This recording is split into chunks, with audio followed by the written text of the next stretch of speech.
Next question, during ECT current is passed for option 5 to 10 seconds, 10 to 30 seconds, 0.3 to 0.7 seconds, 1 to 3 seconds. Confusion ഉണ്ടാകാം, നിങ്ങൾ ശ്രദ്ധിക്കുക. നമ്മുടെ ECGയിൽ current pass ചെയ്യുന്നത് ഇത് 2017 എയിംസിൽ ചോദിച്ച ക്വസ്റ്റ്യൻ ആണ്. 0.3 to 0.7 ആണ് കേട്ടോ. അത്രയും സമയം നമ്മൾ കൊടുക്കുന്നുള്ളൂ. കറണ്ട് വളരെ ഒരു ഷോർട്ട് ടൈമിലേ കൊടുക്കുന്നുള്ളൂ. ആ ഒരു എപ്പിലെപ്സി ഇൻഡ്യൂസ് ചെയ്യാൻ വേണ്ടി, സീഷർ ഇൻഡ്യൂസ് ചെയ്യാൻ വേണ്ടി നമ്മൾ കൊടുക്കുന്നതാണ്. 0.3 to 0.7 ആണ്. യൂഷ്വലി നമുക്ക് ഈ ഒരു മേജർ ഇൻഡിക്കേഷൻസ് ഓഫ് ECT എന്ന് ചോദിക്കാം. ECTയുടെ ഏറ്റവും വലിയ ഇൻഡിക്കേഷൻ ഏതാണെന്ന് ചോദിച്ചാൽ മേജർ ഡിപ്രഷൻ വിത്ത് സൂയിസൈഡൽ ഐഡിയേഷൻ. എക്സാമിന് ചോദിക്കാറുണ്ട്, നിങ്ങൾക്ക് അറിയാത്തവർ ശ്രദ്ധിക്കുക കേട്ടോ.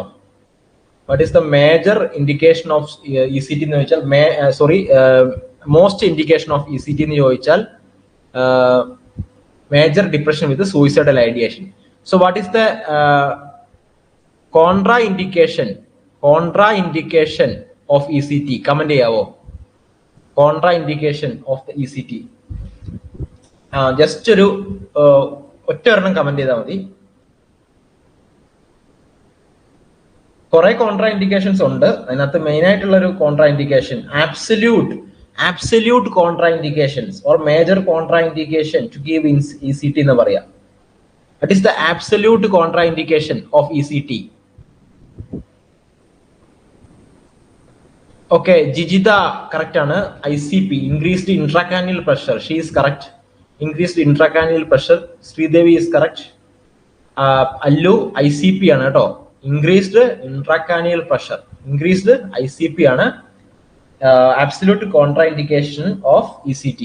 അതുപോലെ തന്നെ ഇതിന്റെ കൂടെ വരുന്ന കുറച്ച് കണ്ടീഷൻസ് ഉണ്ട്. സെറിബ്രൽ അന്യൂറിസം, അതുപോലെ brain tumour, history of cardiovascular disease, MI, myocardial infarction, especially recent MI, and severe hyper tension, pregnancy, ഇതൊക്കെ കോൺട്രാ ഇൻഡിക്കേഷൻ ആണ്. ഇപ്പൊ ECT നമ്മൾ കൊടുക്കുന്ന കറണ്ട് എത്ര വോൾട്ടേജ് ആണെന്ന് ചോദിക്കും. ഓക്കെ, 90 to 150 വോൾട്ട് ആണ്. ആവറേജ് എത്രയാണെന്ന് ചോദിച്ചാൽ 110 വോൾട്ട് ആണ് കേട്ടോ. 110 വോൾട്ടേജ് കറന്റ് ആണ് നമ്മൾ ECTയിൽ കൊടുക്കാറുള്ളത്. 90 to 150 ആവറേജ് 110 ആണ്.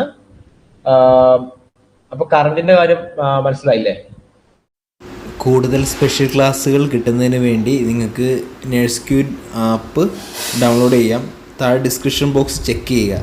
അപ്പോൾ അത് നോക്കി നിങ്ങൾക്ക് എക്സാമിന് വേണ്ടി തയ്യാറെടുക്കാവുന്നതാണ്. Thank you. Okay, DASH is an autosomal dominant multiple tic disorder that begins in childhood. Option Landau-Kleffner syndrome, Tourette syndrome, Treacher's-Collins syndrome, Usher's syndrome. So what DASH is an autosomal dominant multiple tic disorder that begins in childhood. So ഇവിടെ multiple ടിക് disorder എന്ന് അറിഞ്ഞാൽ തന്നെ നമുക്ക് ഇതിന്റെ answer ചെയ്യാം. So DASH is an autosomal dominant multiple tic disorder that begins in childhood. B ആണ് comment ചെയ്യുന്നത്. So that is the correct answer. Tourette syndrome ആണ് കേട്ടോ. ടോററ്റ് സിൻഡ്രോം ആണ്. ഇപ്പൊ ഇതിന്റെ ടിക് ഡിസോർഡർ എന്നാണ് പറയുക. Tourette syndrome central nervous system disorder ആണ്. ടിക്സ് എന്ന് പറഞ്ഞാൽ എന്താണ്? ടിക്സ് സഡൻ ട്വിച്ചിങ് മൂവ്മെന്റ്സ് ആണ്. ടിച്ചസ് മൂവ്മെന്റ്സ്, സഡൻ മൂവ്മെന്റ്സ് ആണ്. സഡൻ മൂവ്മെന്റ്സ് ആണ്. Or sounds, or they will make sounds ആണ്. That people do repeatedly. അപ്പൊ റിപ്പീറ്റഡ് ആയിട്ട് ചെയ്തുകൊണ്ടിരിക്കും. അപ്പോ ഇതിനകത്ത് ഐ ബ്ലിങ്കിങ് വരും. അതുപോലെ റോളിങ്, ഷോൾഡർ ഇങ്ങനെ അനക്കിക്കൊണ്ടിരിക്കും. നമ്മളൊരു റാണി മുഖർജിയുടെ ഒരു പടം ഉണ്ടല്ലോ, ഒരു പടത്തിൽ ഇതുണ്ട്. അതുപോലെ ട്രീറ്റ്മെന്റ് ആയിട്ട് നമ്മൾ കൊടുക്കുന്നത് ആന്റി സൈക്കോട്ടിക്സ് കൊടുക്കും, ഹാൽഡോൾ കൊടുക്കും, ഹാലോപെരിഡോൾ, അതുപോലെ റിസ്പെരിഡോൺ,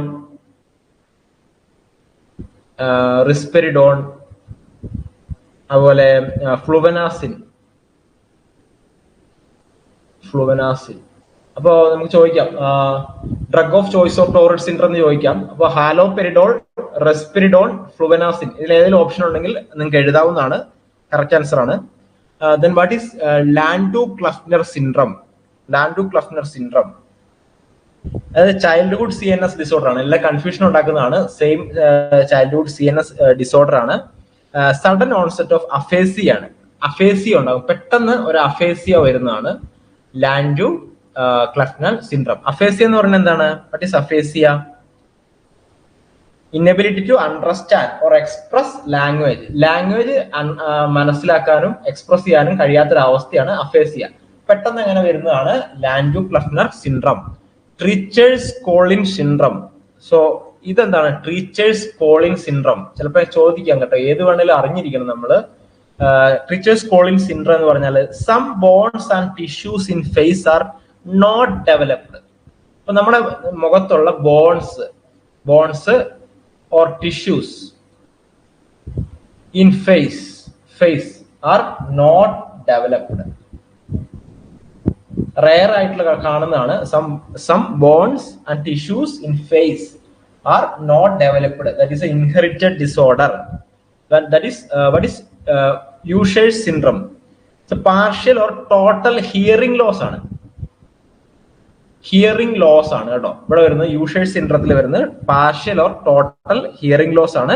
ഹിയറിംഗ് ലോസിന്റെ കൂടെ വിഷൻ ലോസും ഉണ്ടാവും. Vision loss and hearing loss that worsen over time. ഒക്കെ സെൻട്രൽ നെർവസ് സിസ്റ്റം ഡിസോർഡേഴ്സ് ആണ്. That worsen over time. So next question. Following are the muscles of pharynx. Last question ആണ് ഇന്നത്തെ. Following are the muscles of pharynx except option superior constrictor, palatoglossus, salpingopharyngeus, inferior constrictor. So following are the muscles of the pharynx except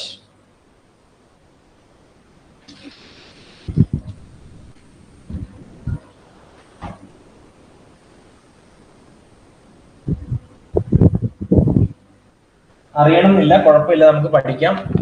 so ഇവിടെ correct answer option B ആണ്, പലറ്റോഗ്ലോസസ്. പലറ്റോഗ്ലോസസ് എന്ന് പറഞ്ഞാൽ എന്താണ്? ബാക്കിയുള്ള superior കൺസ്ട്രിക്ടർ, അതുപോലെ സ്റ്റൈലോ ഫാരിഞ്ചിയസ്, middle കൺസ്ട്രിക്ടർ, inferior കൺസ്ട്രിക്ടർ, ഇതൊക്കെ ഫാരിങ്സിലുള്ള muscles ആണ്. പലറ്റോഗ്ലോസസ് എന്ന് പറഞ്ഞാൽ എന്താണ്? ടങ്ങിലുള്ള മസിൽസ് ആണ്. ടങ്ങിലുള്ള